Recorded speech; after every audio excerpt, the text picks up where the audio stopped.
Okay, so on the left-hand side there, people who are viewing it, if anyone views it, people who are viewing it can send questions there also, and you can respond. Cal, do you want to sit up here? Sit up here? So apparently, if people want to ask questions, it will appear on the left-hand side. Like, right? Can I look at this on my phone too? Yeah, you can. If you go to the link, if you go to our Twitter, we tweeted out a link. I'm there. I'm just gonna do that at the end, right? In the question and answer session. I guess sort of keep an eye on it. So is there a comment section? No, well, it'll be in the. Oh, so if I started, I want to see if I can see my hand.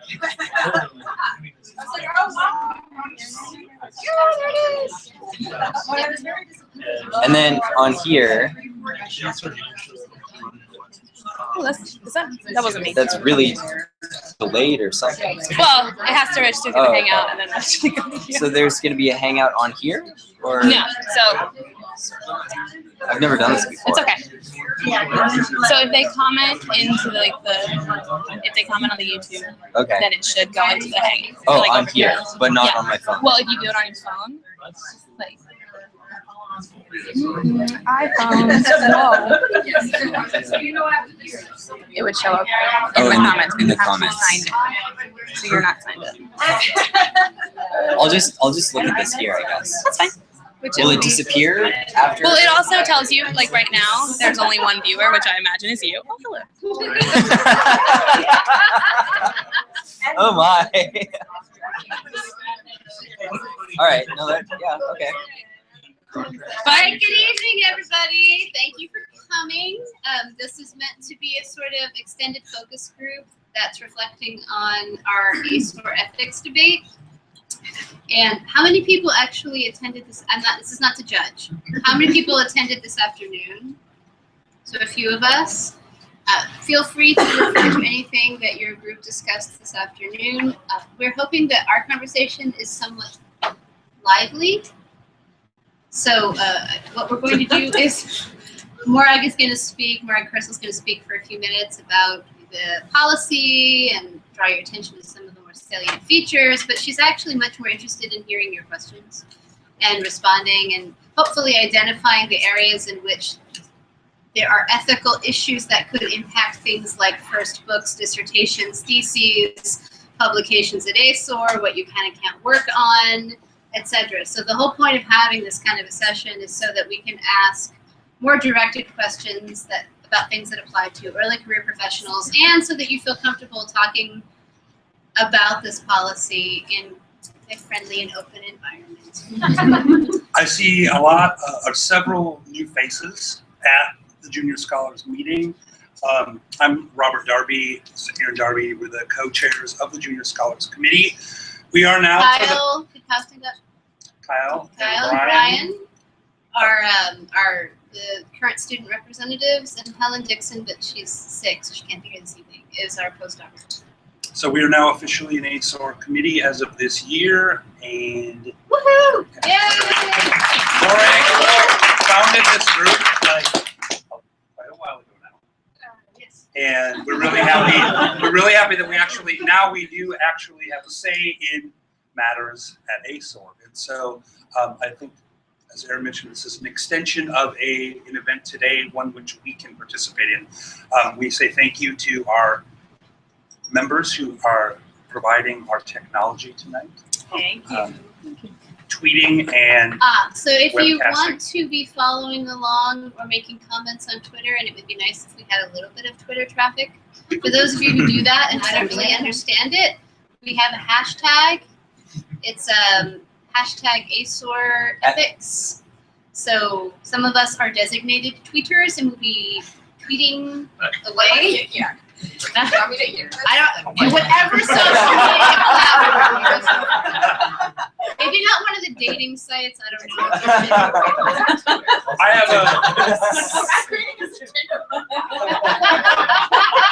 We should totally do that. It has been joked about in the office. We should do it. I have a quick email email list. If you guys would put your names down in your email, you can be on notes that come throughout the year. We do not spam your account and bombard it. No, But we it do keeps you up to send it. date Yeah. about events and topics and things that the Junior Scholars are doing. There is another Junior Scholars event tonight, which is listed by the door. On the way out, take a look. So I'll pass this around, and I will let. All right, so without further ado, I'd like to introduce Dr. Morak Purcell. Yay!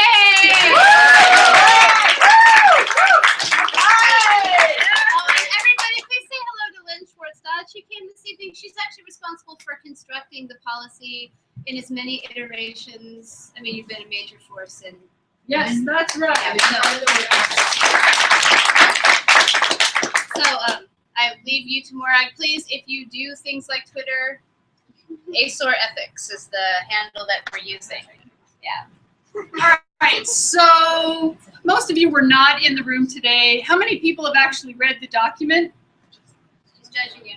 No, I'm not judging you because I actually want you not to think about the document. I want you as a group, as you in your iteration as students or postdocs, untenured, contingent faculty, to think about the ethical issues that may face you. Whether they're in this document or not, let's talk about what you individually or as a group think is important to you and what you've encountered in your lifetime. And I know, Craig, you've encountered some ethical issues, so we can, you can draw on what you have encountered in the field, what you've encountered in your professional lives, in your student lives, in your postdoc lives, in your junior faculty lives, and what you might think might impact people in the future.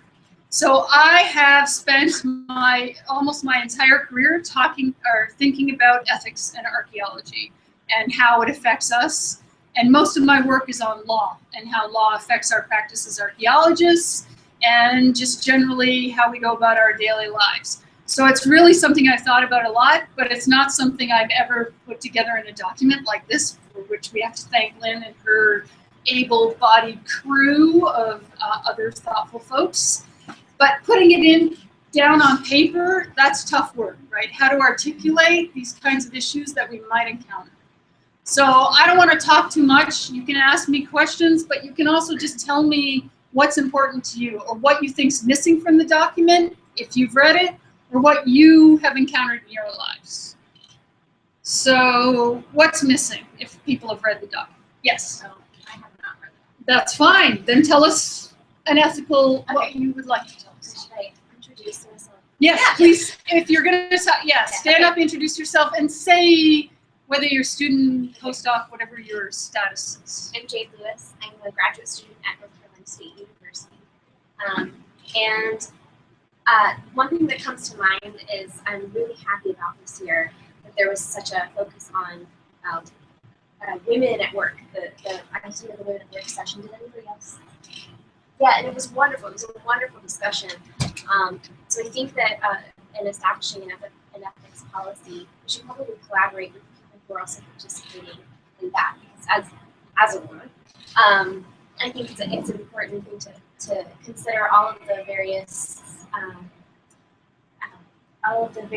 ethical, we'll say, troubles, I guess, that are particular to gender in the workplace. So, and in the field as well. So gender imbalance or glass ceiling Well, kinds of that's the thing. questions? That's the thing. I think that we should probably talk with people who are part of the Women at Work session, because there are a variety of different problems, as anybody who was at the session Right. attest to. So that might help us collaborate and at least focus on some of the gender ethics issues Okay. that we as young scholars or as senior scholars have to deal with. That we all encounter. Right. Okay. As I read the document, and then you can correct me if I'm wrong because I'm not as familiar with it, there aren't prescriptive anything about genders per se, but there's respect for such and such and such and such. So it's very broadly written. But I don't know if that's enough to address some of these issues, but it may be something that we could, in collaboration with the women's group, discuss. Right. All right. Who else has issues, ethical or otherwise? Let me tell you, I got lots of issues. Yes, because if you aren't going to raise issues, I'll throw some out there. Yes, go ahead. So I did skim through the document, and Right. from what I recall, it clearly says in the beginning that ASOR's intention isn't to do policing That's or right. anything. So what is the intention of the document if it's going to have these prescriptive, ideas and bullet points? You shouldn't. In general, we believe you shouldn't do this. In general, you should publish early. In general, you shouldn't discriminate against women and minorities and people of diverse backgrounds. So what is the intention of the document if ASOR's goals aren't to do any policing whatsoever? Well, I think like most ethical policies, and I should have prefaced this by saying I have sat on ethical committees at the SAA, the AAA, and at AIA. So it's not just exclusive to ASOR. So I'm familiar with other ethical policies. A lot of it is about self-policing. So we expect people, once we've enshrined a document at any of these organizations, we then expect people, if you become a member of that organization, you will abide by their policies, but you will self-regulate. So in most of the documents of these these organizations on ethics, none of them have teeth. I'll just say that. I mean, and there is no wishy-washier ethical document out there than the AAA document. I'll just say it. And I've been a member of that committee for 3 years. That is, their biggest tenet is do no harm, right? And then the rest of it is all about whether you think you're doing harm or not. And so nothing really has teeth. And I'm not sure that that's what we want in policy, because the more detailed and prescriptive you get, the more difficult, like, who is going to police? Are you? Are you going to police each other? Then you have to police yourself. Who's going to be charged with that? Nobody wants to take that onerous task on.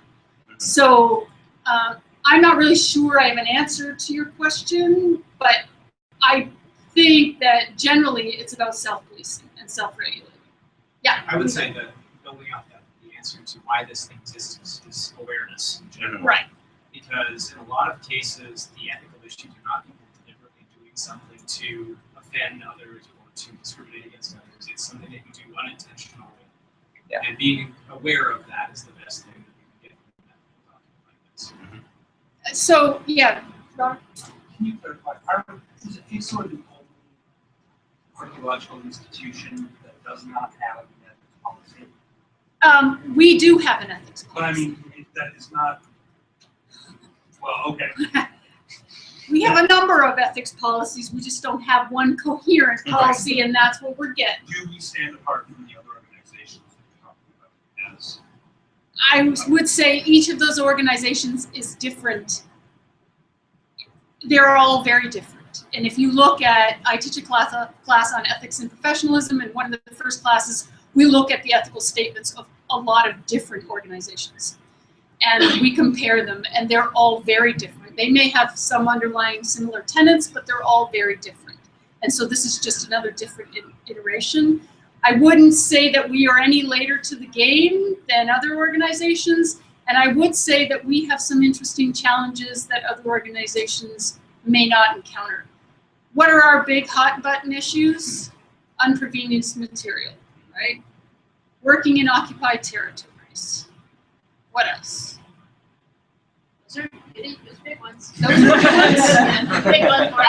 In our breakout session today, we discussed the fact that the document is very object focused. So it's not a lot about people. So there's nothing in there about human remains, either people alive or people dead. So there's nothing in there about human remains, and some of you may be bioarchaeologists. So you might want to think about those issues. Yeah, Levi. I haven't read the document, so I'm asking, what is the stance within the document regarding remote sensing of occupied territories? Because that's one of the things we've been kicking around the department a lot is it ethical to engage in remote archaeology of a contested place? Well, so the document is not that detailed, and it does not address remote sensing in occupied territory. That's a community of scholars. Yes. What do we But feel? what do we think about that?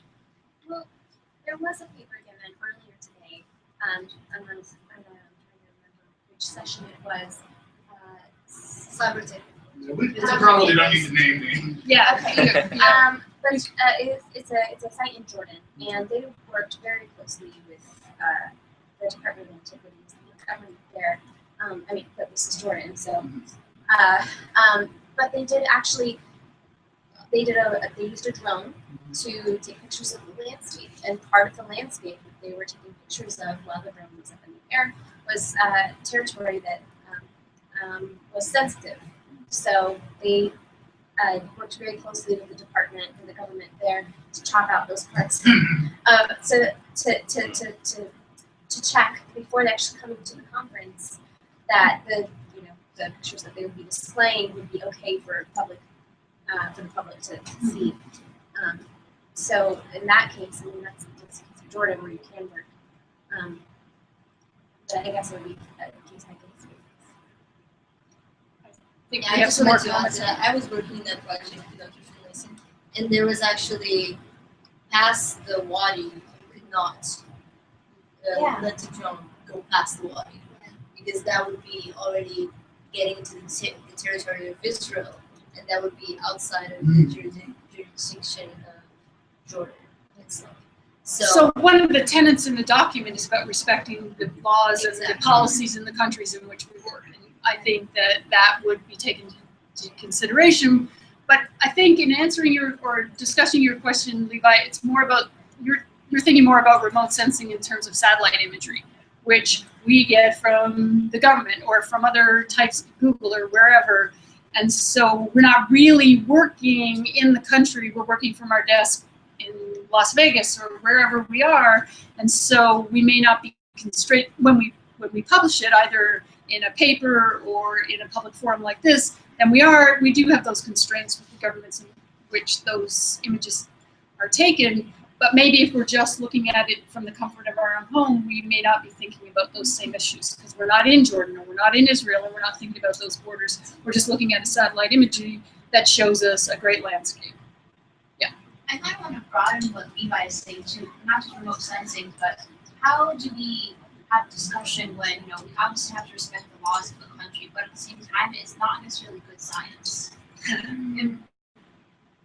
Yeah, and so one of the other things that came up in our breakout session was there's nothing really about best practice in the document either best practice in terms of field schools, because there's great variability in what you can learn in a single field school or in a field school, but also just best practice in the field. And so that might be missing from the document as well.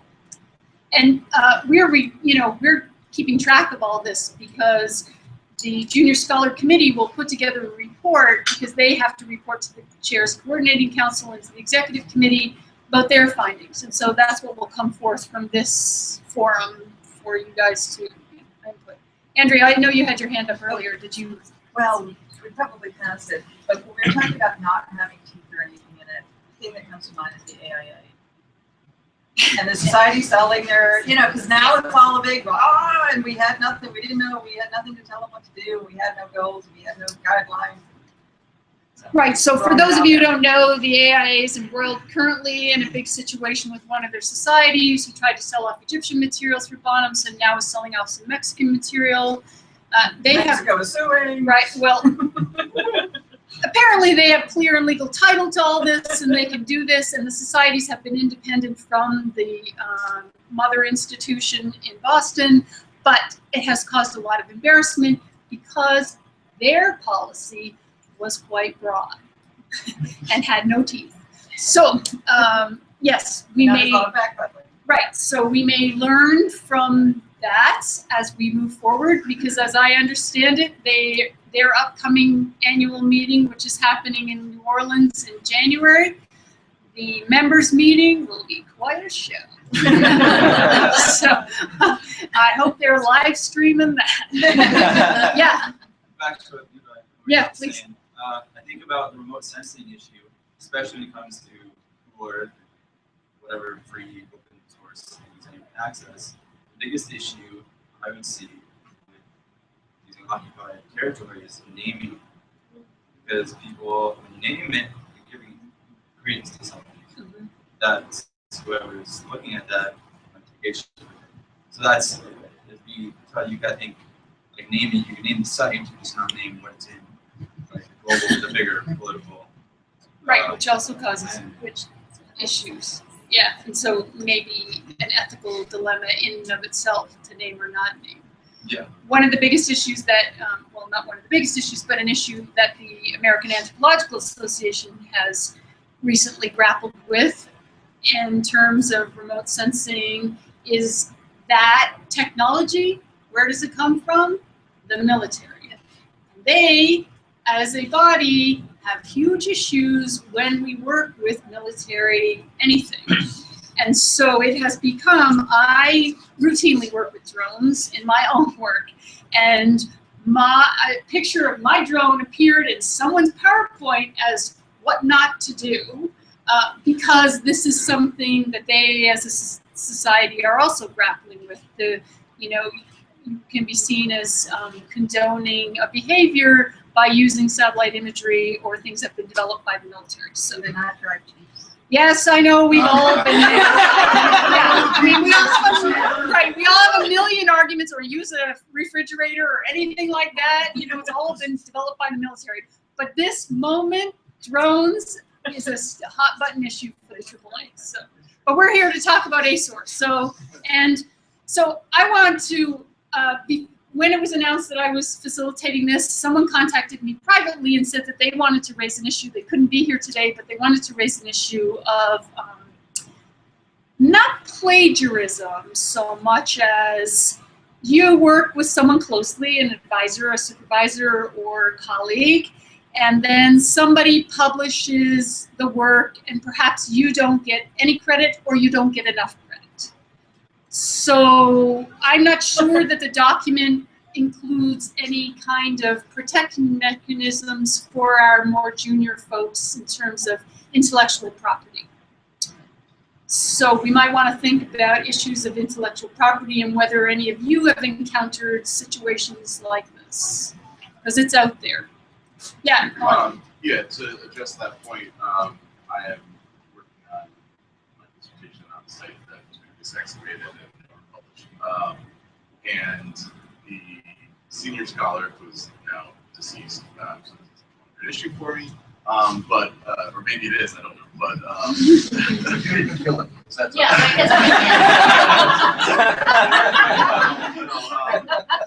he gave me the material, and we wrote up a document for it with my advisor and all of that.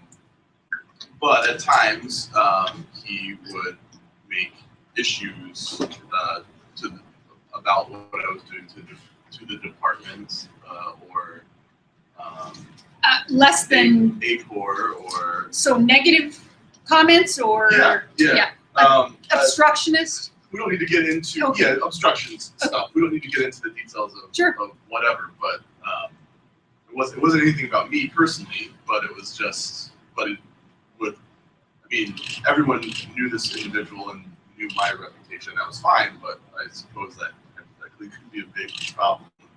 People are very territorial about their materials and their sites, and when they pass it along or they pass along and somebody else gives it to you, and then you are publishing a legacy, these can be real and ever-present dangers and issues. Yeah, Robert. I'm curious how, so ASOR has this ongoing issue of documenting, working with, from what I understand, the State Department about the ongoing situation in Syria. So the Syrian Heritage Initiative. Right. Yes.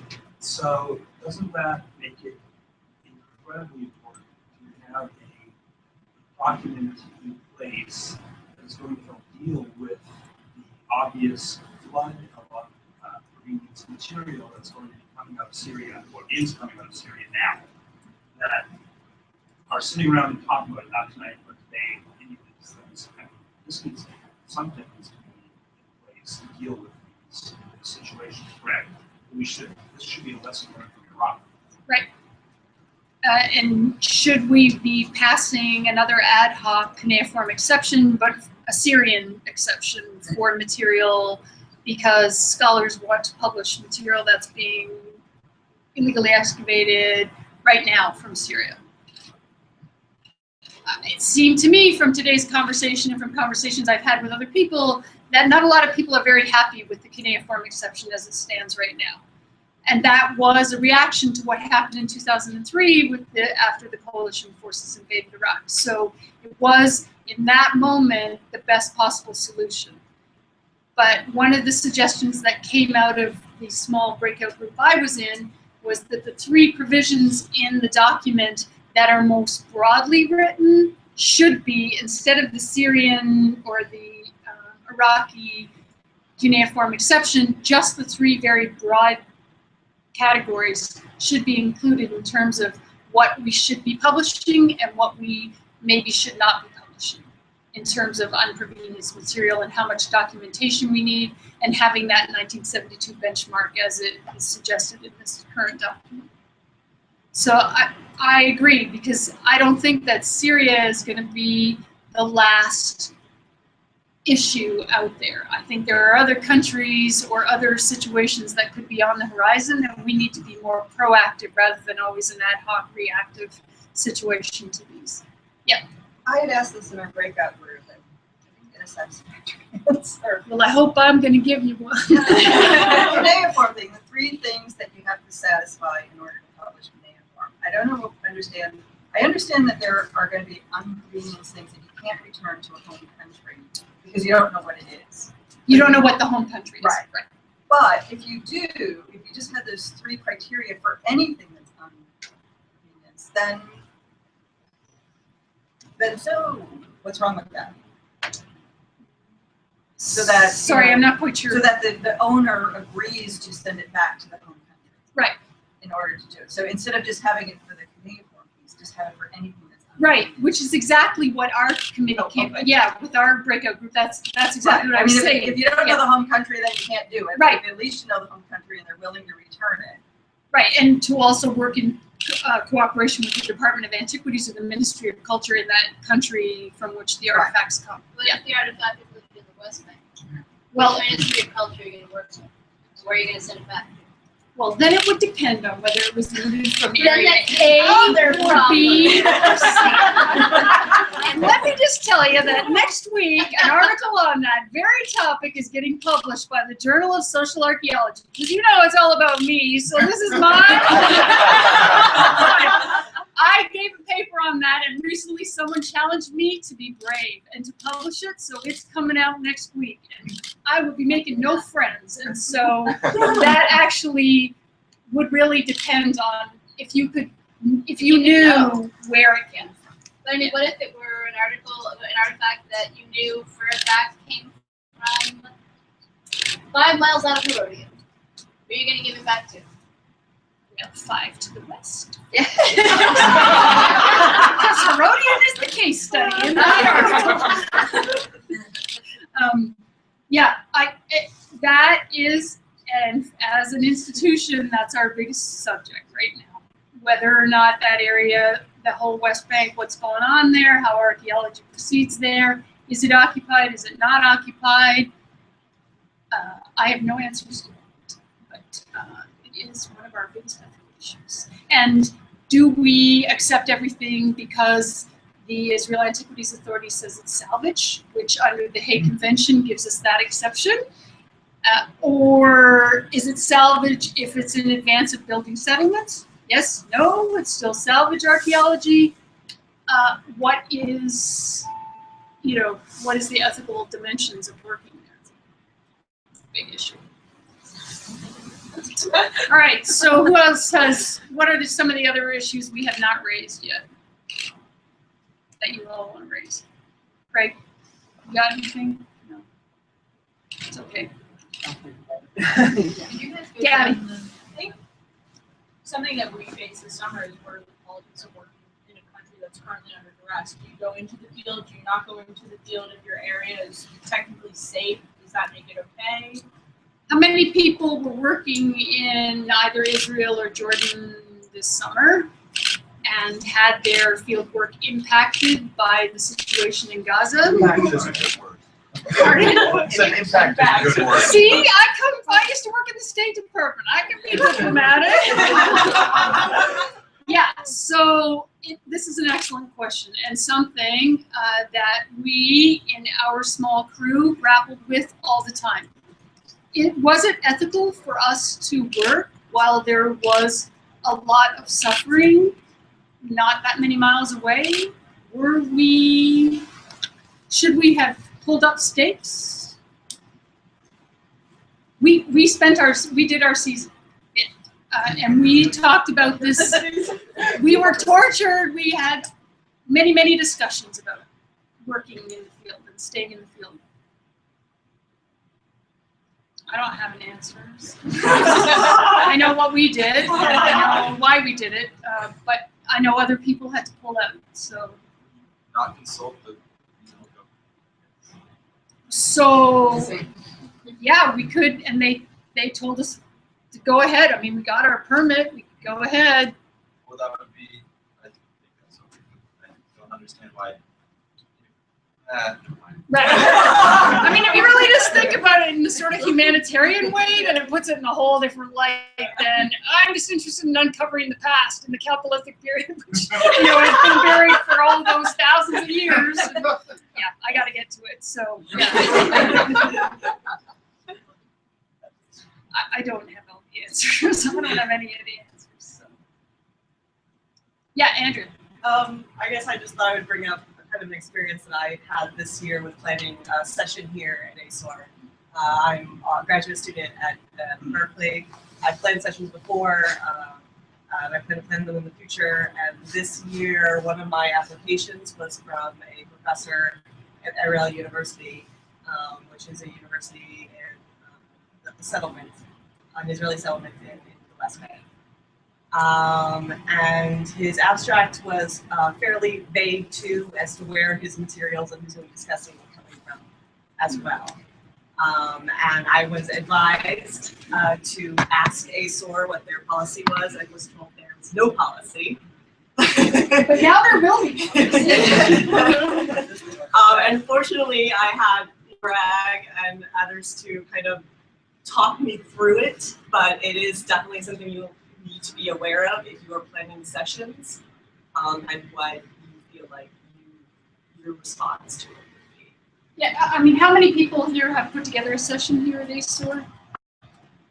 And I'm sure in the future, some people intend to put together sessions. And so Andrea had put together before and not encountered a problem like this, but this was the first time that it came up. And so it is something, and it's, you as the session chair, you do the vetting. If you get all of the participants, you maybe know what you're getting, but sometimes there aren't enough people who submit to your sessions, so you get some catch-alls. And you don't know the people, and you don't know the areas, and maybe you don't know the material, and you were asked to read the abstract and make a decision on whether it complies with whatever ethical dimensions. Now we're going to have some policies, so you'll actually have a little more guidance. But at the moment, the program committee policy is pretty broad. And so, this was, went on for quite a number of weeks, and it was quite, it wasn't torturous, but it was we had to be very thoughtful about what to do and how to deal with it, right? Yeah. So in the future, this could be your lot if you, put together a session. I did not accept. So in the end, you did not accept the paper. But it wasn't a personal choice, but it was an ethical based on many discussions with different people. Right. And something to consider is that if you reject a paper, it doesn't mean they're rejected from ASOR. So they find another home for it. Yeah. So don't think that you're rejecting this person entirely and they won't get to present it all. Yeah. Right. Then it becomes someone else's. Yeah. Lynn, you were going to say something earlier. I don't know. You raised a really great really great issue, which is best practices and research in the field, best practices in field schools. And it would be great if you have some areas of concern that would be useful, that you'd like to see reflected in any way. If you can kind of put them forward, that'd be helpful. How many people have attended a field school? And how many people were completely satisfied with their field school and how much they learned? Well, I was Awesome answer, Yes, apparently there is some room for improvement. Yes.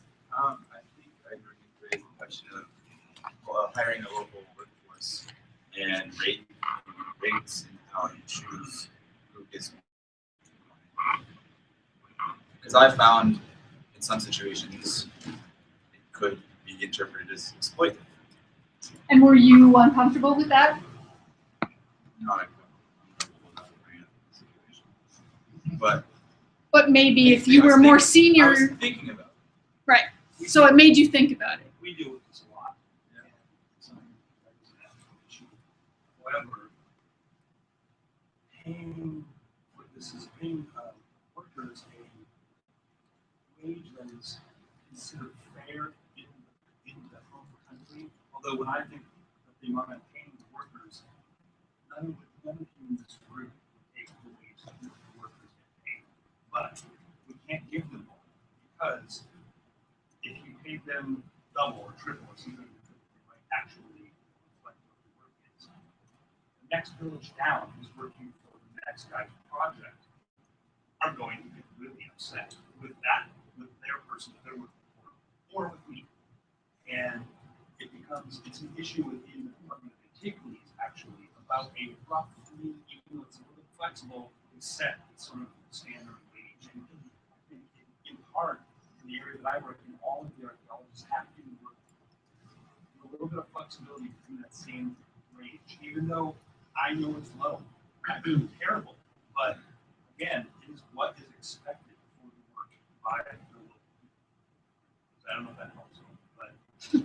Well, because it's also a seasonal wage, so you can't create a situation where it then becomes a vacuum once you leave, that they become so dependent and reliant upon this wage that once you're gone and for the rest of the year you're not there, right, then they have become used to a standard or have used the money in a way that it's not supportive for the rest of the year. I also think it depends on the country in which you work, of course. In Israel, there's a set amount that you are required to pay, and you're required to pay the healthcare benefits, and so there's not much wiggle room. Everybody pays the same for everything. So. Yeah, hi. I know physical safety is a concern all around the world, not just in the areas where we work. I mean, I just kind of wonder what would happen to archaeological fieldwork in general if we were held accountable to the same rules that. Like OSHA regulations. Oh, exactly, OSHA. Well, I mean, what would happen to us? Personally, what do you think would happen? Well, we'd have to make some adjustments. We would certainly have to make some adjustments. Yes. I know certain field schools are not required to wear hard hats when you're below a certain level. Because I can vouch to it from the scar on my head. So. or should we be held accountable to something resembling OSHA regulations, and how would we? Right. How would we do that? Well, it's an excellent question, and I'm not sure. This is really one of these case by case, field school by field school, project by project basis. Because I know there are some projects that definitely adhere to, okay, maybe not OSHA standards, but whatever in-country standards there are and that are required of them. But then there are other projects that do not, as I'm sure many of us can attest to and have worked on these projects. So again, I mean, is that something, one of the, there are some broadly worded parts of the document that sort of allude to that, but should we be more specific in the document? Well, I don't know if it would be necessarily not right, but I don't know if it would come off as well to create these standards because, I mean, we're working in places that sometimes there are certain sacrifices that you have to make safety-wise, otherwise, just because we are in the middle of nowhere or we are under certain conditions. But in those situations, then maybe we just need to make it very explicit from the directors to the incoming students, like that they actually have to detail what the situation is going to be, so there's no surprises when students show up. Right, and so that, yes. Everybody knows what they're getting into, right? So everybody's on the same page and everybody knows what they're getting into in terms of the living. Even as far ahead as the application process. Right. Yeah. Right from the get-go. Yeah, Kathleen. Yeah, I think that's true, certainly. And for, having prescriptive things like if you dig this many meters down, you must dig this many meters out may or may not be reasonable. But for example, saying things like your first aid kit should be less than 15 years old. Or your staff must know where the hospital is. Like, because we don't. Like, we don't have a plan. If somebody's hand gets crushed, and which has happened, not when we were there, but the only person who knew where the hospital was the camp manager, and he's not usually at the site, but happened to be that one time. And that was the only reason the person didn't lose their hand, for example. Or, and we don't have first aid kits. We don't even have Band-Aids. See, now you're all glad I'm so super type A and have a million Band-Aids on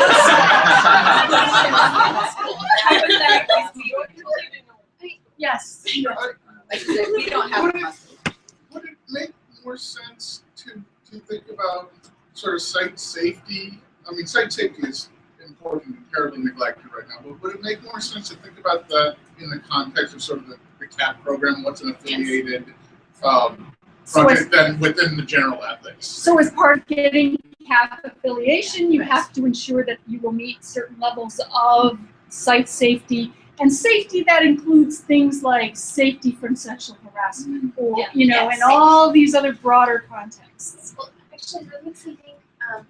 I have my other job, because I work in a gym, and in order to work in a gym, every single person has to be at the very least CPR and first aid certified. Why don't we have the same standards for our digs when we're working with very dangerous materials sometimes, in very dangerous circumstances? Digs should have at least one person who, at the very least, can do first aid response, right? Because hands can be chopped off. So this was years ago, and a story I heard from somebody else. At my own dig at ASOR, 2 years ago, someone's finger got chopped off, and we had a hospital nearby, so we were able to do that. But I think that's something that's going to happen. And definitely, I mean, it's field work, so accidents happen. So I mean, that's a very simple thing. I mean, you can get CPR and first aid certified very, very easily. But again, should this be part of the CAP policy, and getting CAP affiliation? What's CAP, Sorry, that's the Committee on Archaeological Policy, and that's one of the committees of ASOR that if you have a dig, you can apply to them to be CAP affiliated, and you have to meet these certain benchmarks, and you have to provide, your field school syllabus and all kinds of things.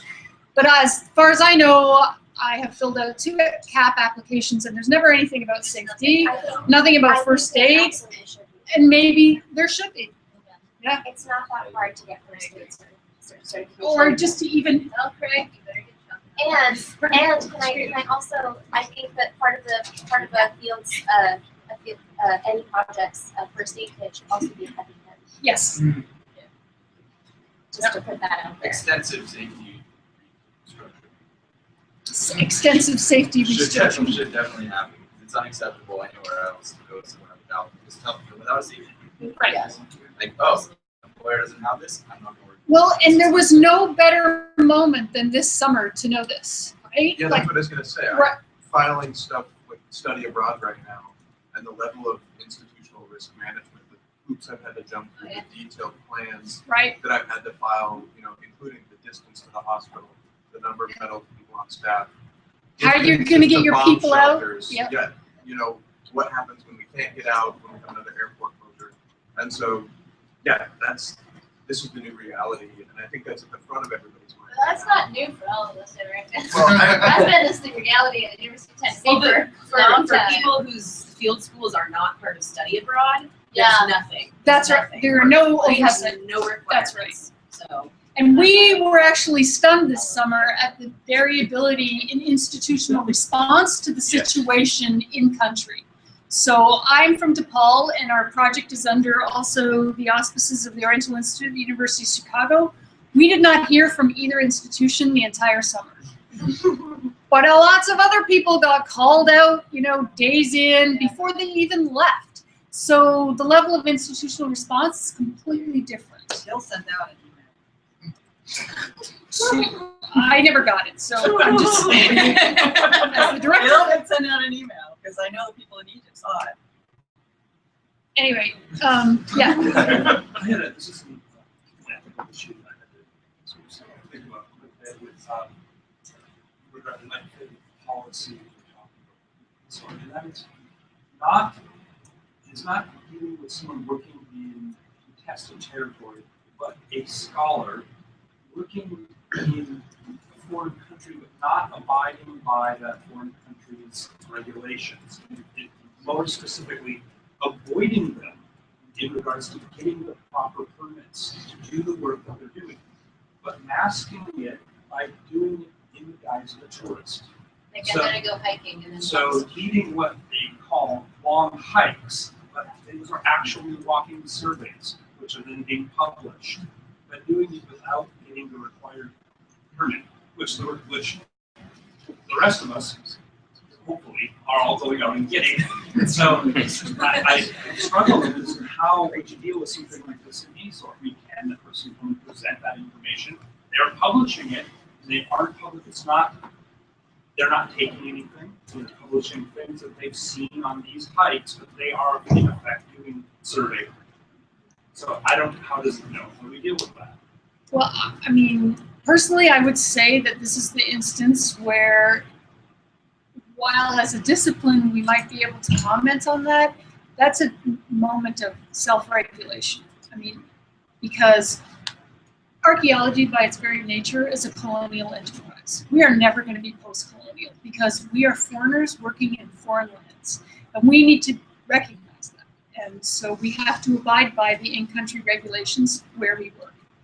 And if someone like that is not willing to do that, they're not able to do that because of their nationality. They are not able to work in that other country, so they wouldn't be able to get a permit to do that work. well, so Americans are not able to work in Cuba, or, you know, there are limitations for lots of people. And again, I would say, and this is just my own personal opinion, and I represent only myself, but that's a matter of self-regulation. We often, much of our research is hamstrung by various things. And so just because my nationality prohibits me from getting a permit in that country, I might have to choose another loci of a place to work. I don't know, that's just my own personal opinion, you know. It's tricky because some people embrace this person's work, Sure. others shun it, and because of. Well, I mean, actually, Robert, that raises an excellent question. So somebody does work in the West Bank and they publish it, and it's going to help you, you know, it's the key to unlocking the past of your pottery from whatever site you're from. Do you look at it or don't you look at it? How do you deal with that? As graduate students, as young scholars, that's going to come up. There's a whole corpus of material that you may not be able to look at because it comes from an unconvenienced. Even though it's been published, it's unconvenienced. Are you going to mention it? Are you going to use it? Are you going to mention it with a big old asterisk saying this comes from the market? Yeah. I'll say not even just the market, but when you work in an area where a third of it is considered, you know, not legal, but it's only recognized by one country, right? And yet it's really valuable data, and it's, you know, there's still furthering science. But if you were to acknowledge that, then you're blackballed from where you're working currently. How do you deal with that ethically? Because on one hand, you want to work there, but on the other hand, it's bad science. So do you have to choose a different topic? I mean, I don't have the answer to this, and this is an excellent point. And I know working in Cyprus, it's a huge issue. Just as it is sometimes, you know, working in Israel, Palestine, I mean, it's an issue in the area. But this is something that could have teeth, right? Because the two places in the policy, if it were to pass, where there is some, at least as far as I can tell, oversight is in publications and in program management. So depending on what policy we adopt, it could in fact influence whether if you chose to mention that piece or write about it, you could even present a paper on it at ASOR, whether you could publish it in ASOR, etc. So that's one of the reasons when y'all are thinking about theses and dissertations and that kind of work, this is one of those places where there could be an impact in a very real way on what you can present publicly. Us either, but when you have archaeologists that are trained as archaeologists, and yet they're also not in, because of their nationality, where they live, we're ignoring their work too. So it's not even just a hallmark not being able to publish. You raise an excellent point, but you're also ignoring other archaeologists' work. And this work just as all us.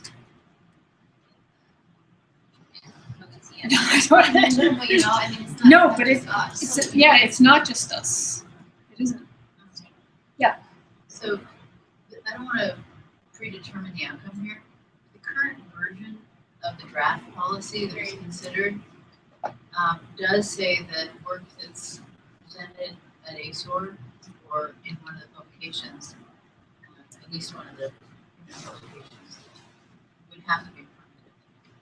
That is done according to the laws of the country in which it's done. And if it happens to be an occupied territory in which it's done, then you have to look at the section that talks about sort of checklist for that, which is effectively, okay, what does the permit say? Is it salvage? If yes, then you consider it. If it is not salvage, then for ASOR, you would need to go and see if it had been done in collaboration with the competent national authority.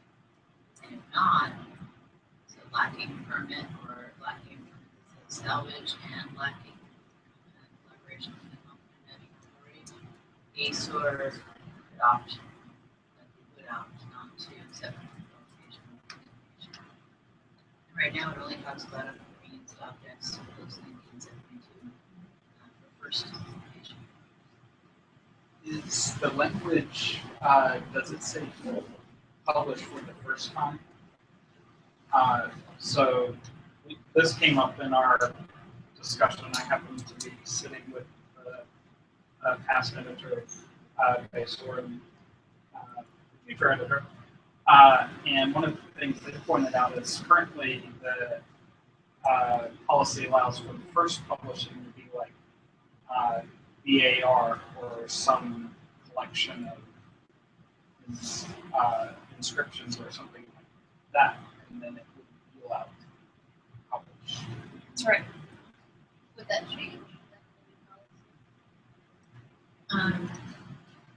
If it is something that ASOR should not serve as the first place of publication, and if there is material that's on provenance, everyone is being encouraged to go to a system of like clear acknowledgement of that. So that forever has that associated.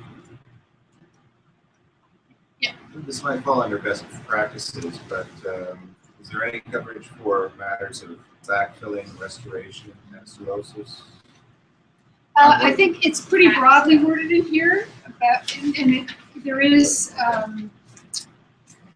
where's this? Is that it comes under stewardship?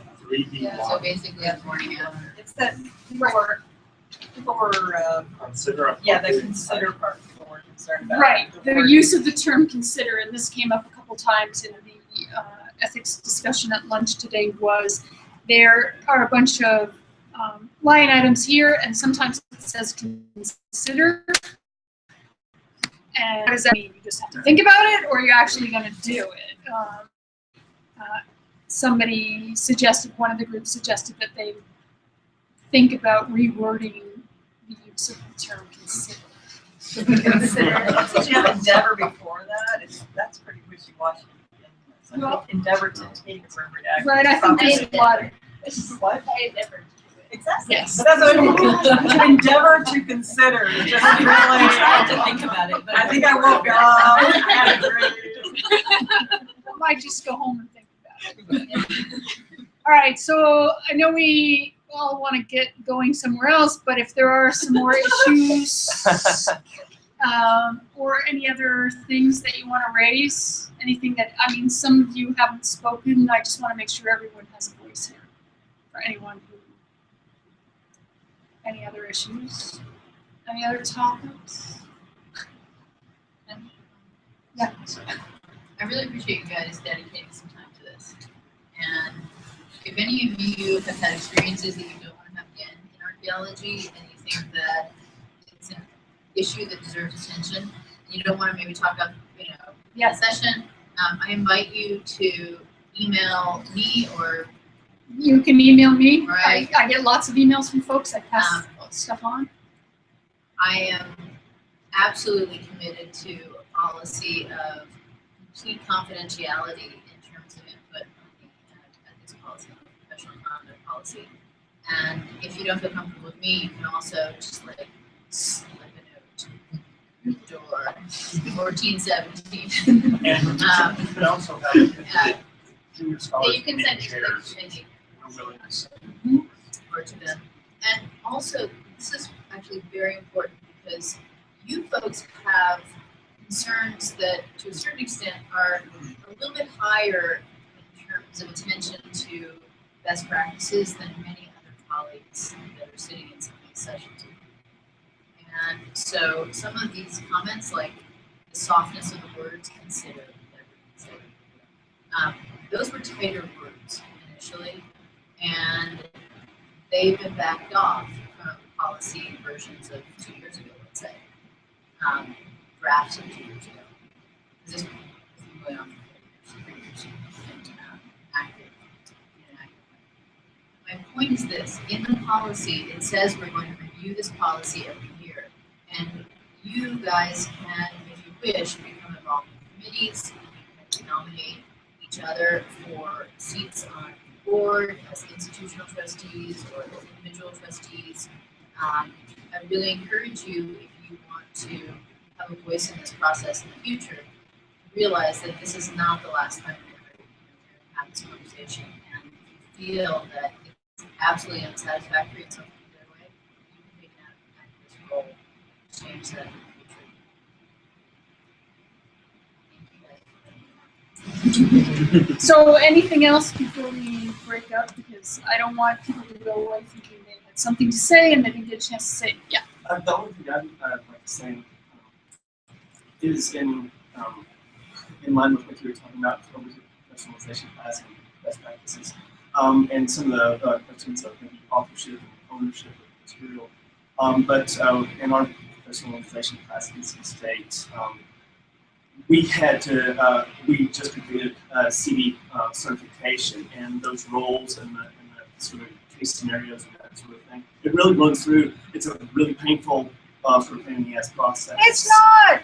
I make my students do it. It's great. Well, our professor does not do it. We all went through it, but it does sort of delineate those sort of who owns what and what rights you have. So it addresses the awareness factor. So for those of you who are not familiar with the city process, it is it's an online class that you take in order to certify. It's an anthropological. It's mostly for cultural anthropologists if you're going to do any kind of human subject interaction. But I am teaching the class, and it sounds like you all do the same thing, regardless of whether you're cultural or archaeology or whatever your background is. All of my students do it, and then we also do a mock IRB in order to try and understand the process of interacting with human subjects. Because the one thing sometimes we forget as archaeologists, because we focus on pottery or lithics or the ground or the architecture, there are people involved, not just the dead people, but there are live people who live in the area that we are interacting with. And so it's helpful, I think, to do the city course and to think about our own interactions with the contemporary folks in the area. Either the folks we work with at the Department of Antiquities, or just the people who live next door to the site, or the people we work with. So, thanks, that's a really great point. Somebody else had their hand up over here. Yeah, Erin. This actually, I think it's in line with, actually, I was sort of talking about the layout, but is there any provision about ownership, like actually ownership of the data needs to make time in terms of going Well, I'm glad you're raising this because nobody raised the whole idea of open context, and that's a line item in the current policy. And I know that in the past that's been a sticky issue for lots of junior folks because they don't want to put the data out there too early before they've finished their dissertations, or before they publish things. And so I think it's a really important thing to ask about ownership and how we deal with this. There's nothing that is a question. So. There's nothing prescriptive in there about who owns what, if that's what you're asking. Just because I know certainly like our project, for instance, when we take the data home, that's in terms of its physical reality, it doesn't necessarily for instance, but even sort of those kind of provisions where there's sort of national countries that are like nationalities that decide who is allowed to sort of stuff for how long they can be called it. But whether or not our boards to allow somebody else to come look at it. Like this is actually something that we call cons. Like if you that data's been around for a while, I assume most of the people that have it are looking at it. But if somebody was like, no, it's ours, we had it. I've encountered that.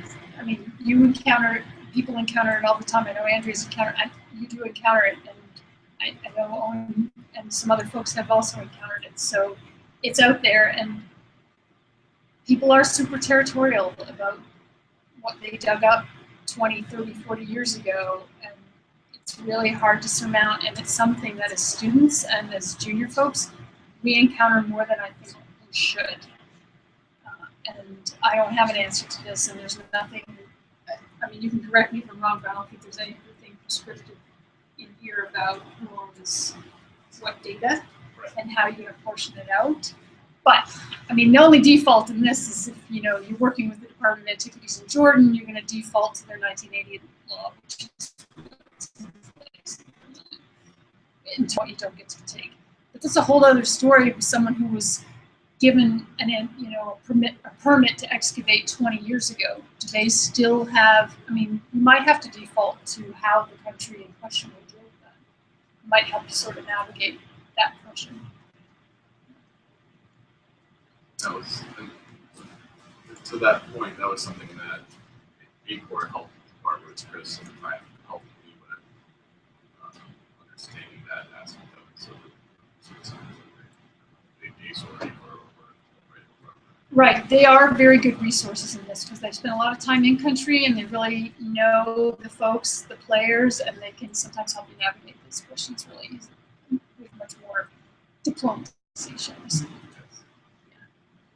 Yeah. Since we're talking about open context, open data, I have another puzzlement that no one can answer that I like to think about sometimes as a geospatial guy who's working in North America. And yes, strongly I consider it, occasionally when I endeavor. When you're thinking about open data, I'm really behind the idea of open data, but as a geospatial guy, everything I do is coded to real Earth. How do you negotiate putting your data out there in a way that is useful once you've got what you've got out of it, but not putting your data out there in a way that's going to be spatial?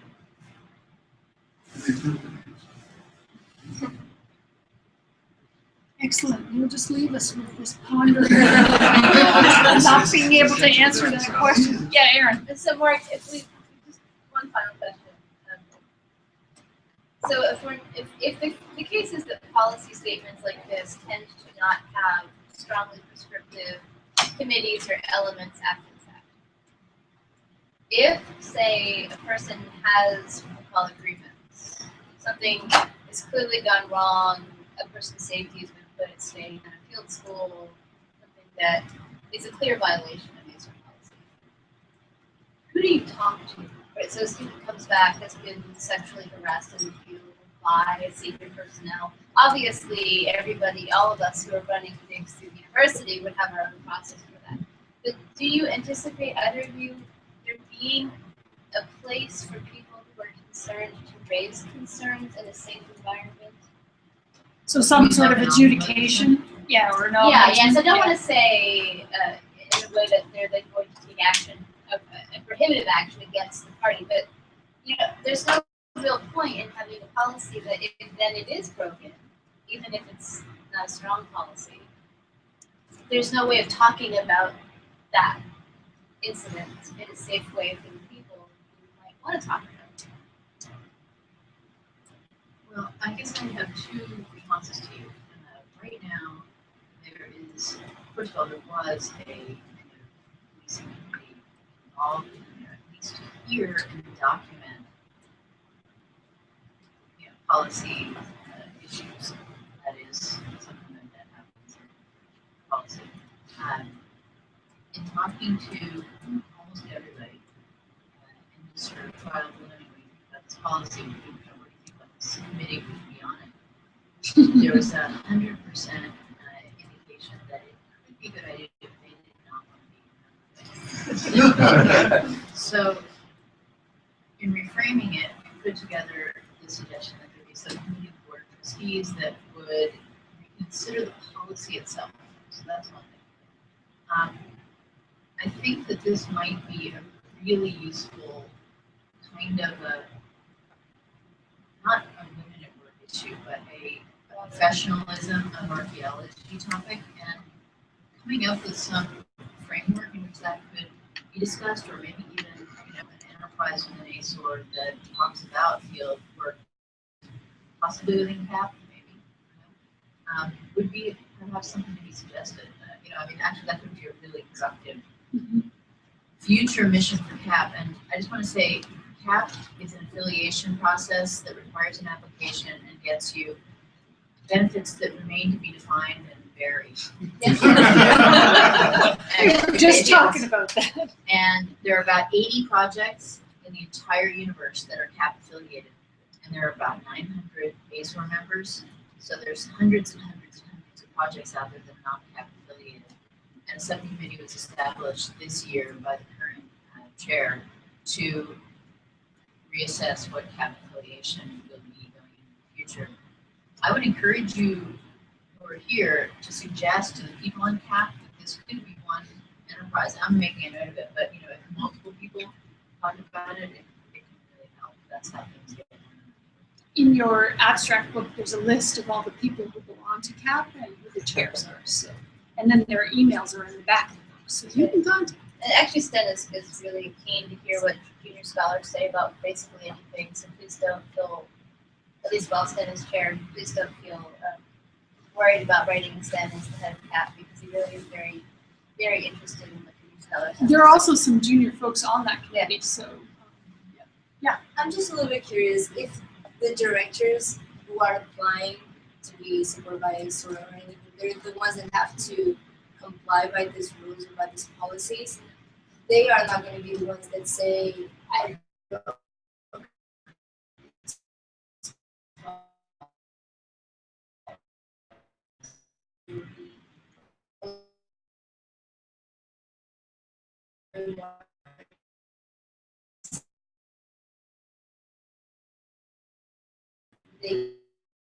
Well, right, and I think that that's part of the self-policing, where we all agree to become members of ASOR, and then we all agree to read the policy. And you know, this is our homework as members of this institution, to read the policy and then to recognize when things have been broken or things are in violation, either by ourselves or by the people for whom we work. Right, but the students that work with directors who are members of ASOR don't necessarily have to be members of ASOR, so they don't know those rules necessarily. So to include it as part of the packet that you Right. students. Yeah. This is an ASOR member dig, and these are the policies. Yeah, That's a great that's idea. Yeah. And then maybe even have them sign that they've read it. Right. That's Right. a good idea. Along with the security forms. Yeah. Yes. Students would need somewhere to take that.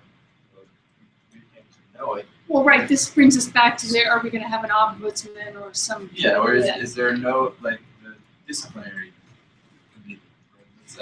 We should call them that. I don't think everybody will want to do that one. Yeah, that's what I mean. It goes back to having teeth or not having teeth.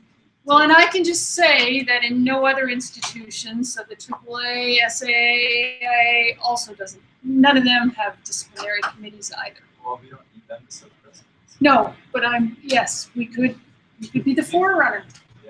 Would you like to be on the committee? 'Cause I think that might be our big problem, is finding someone to take it on. It was hard enough to find anybody. Yes, I will just say that it was already the biggest challenge to get somebody to take on the writing of the ethics policy. I mean, that was already its own challenge, getting someone to take on the writing of the ethics policy. That ruffled a lot of feathers. I think I'm fair enough in saying that. I think Yes. that June's calling that we should thank and Moray for this really stimulating. Well, I want to thank you guys, because really, it's important to hear from you guys. There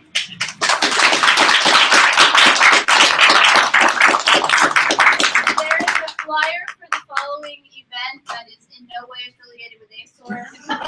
It rhymes On with the door. Night. It's at Dublin Square. Andy, cover your ears.